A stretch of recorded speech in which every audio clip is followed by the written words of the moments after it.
Hi, this is Chris Leckness with MobilitySite.com. Today I have a first look of the Cingular 3125 smartphone. You might already recognize this device as the HTC Star Trek, as it was named. It's already been rebranded and sold under several names, including the Q-Tech 8500, which seems to be about the most popular version of it so far. It had the nice burgundy color to it.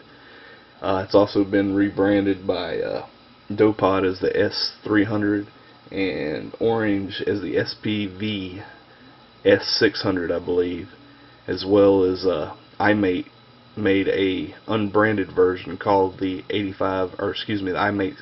iMate Smart Flip.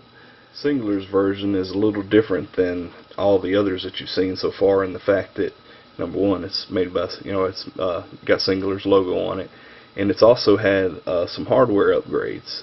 We have 128 megabytes of ROM instead of the 64 on the others, as well as Bluetooth 2.0, and I'm under the understanding that the older versions had the 1.2 stack.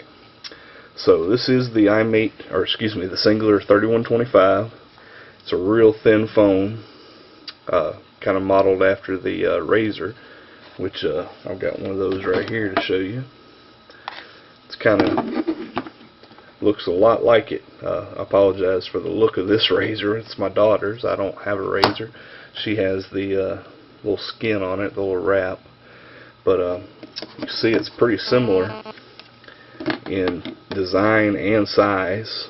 The Razr is a little bit thinner than the Cingular 3125. But all in all, it's a pretty good competitor to the Razr, except for the fact that this has our lovely Windows Mobile software on it, Windows Mobile 5, and you can see here they're about the same thickness. I'm fumbling all over with them. So anyway, the Cingular 3125 has an external display here, which I've got an MP3 loaded up, or I've got a few of them on there, and you got your controls here, your forward, reverse, and play. Got a pretty decent external speaker, but it sounds a lot better if you use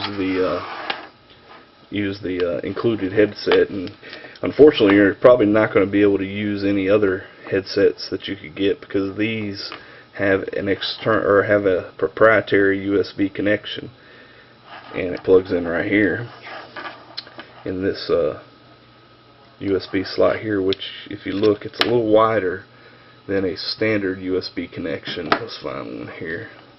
See that the difference there? It's thinner and wider. And by the way, this is the T-Mobile SDA. But you take this and you plug it in right here, and you have your headset here. And you might not be able to hear that because the volume, I got the volume all the way up. I can hear it a little bit, but the mic probably is not picking it up. So, but unfortunately, it does have this proprietary connector here, so you won't be able to use your iPod or any other aftermarket headset on it. To the headset using that connector, obviously, you have to sync it to your PC so you can sync your Outlook contacts and such, and you have this cable here, which is USB on one side, and then that proprietary, wide, skinny one here plugs in right there like that. Hook it up to your computer, and you're syncing up with ActiveSync, as well as it also comes with the AC charger, which you can see here with the same connector. So proprietary connectors aren't a good thing in this industry, but it works. Kind of skipped over some of the features of the phone. It's a quad band GSM, GPRS, Edge, all the good stuff phone on the Cingular network. It has Windows Mobile 5. It has a 2.2 inch 240 by 320 color TFT screen. Looks pretty nice, as you can see there. The battery is a rechargeable 1100 milliamp hours battery, which I'll show you here. and you have your SIM card right here, slides out up under there, and then you add your micro SD card right there. They've got a little hinge right there and it flips up. So I'm going to get this put back together here. It just snaps right there like that. And just like with some other Windows mobile phones, it's this one doesn't have an on-off switch, as you can see. So the way this one works is you hold down the end button and it'll power right back up. Why this is coming back up, I will tell you a little bit more about it. Like I said earlier, the previous versions of the HTC Star Trek had a 1.2 Bluetooth stack. This one has a has Bluetooth version 2.0, USB 1.1, which is kind of interesting that it doesn't have 2.0 like most devices. Cingular is advertising this thing to last up to 7 hours of talk time and 220 hours of standby time. It has also, you see we're loading Windows Mobile up here.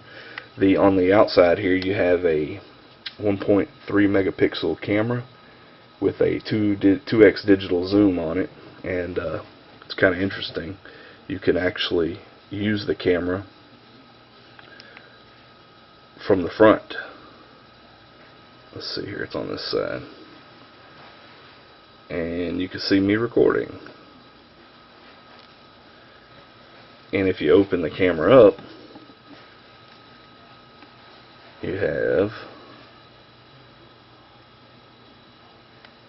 the camera right there.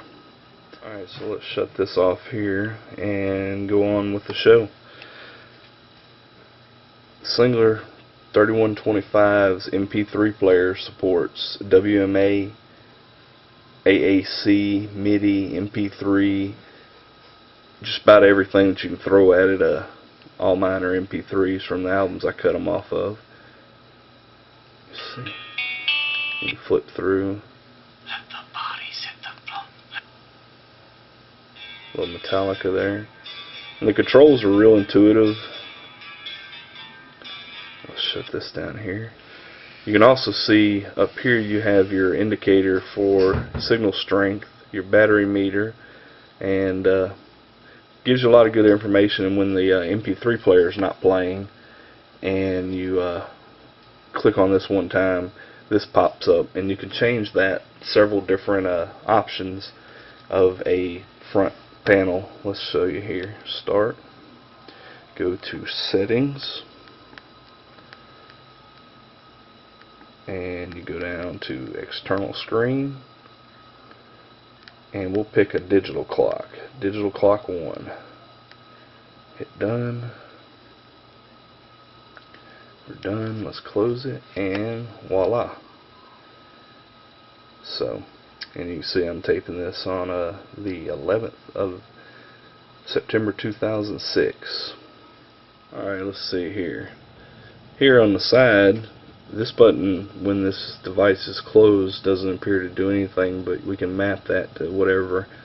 We have a volume up and down right there. As you can see, we got the indicator. On this side, you have that camera button that we showed you a little while ago. Enables the camera. So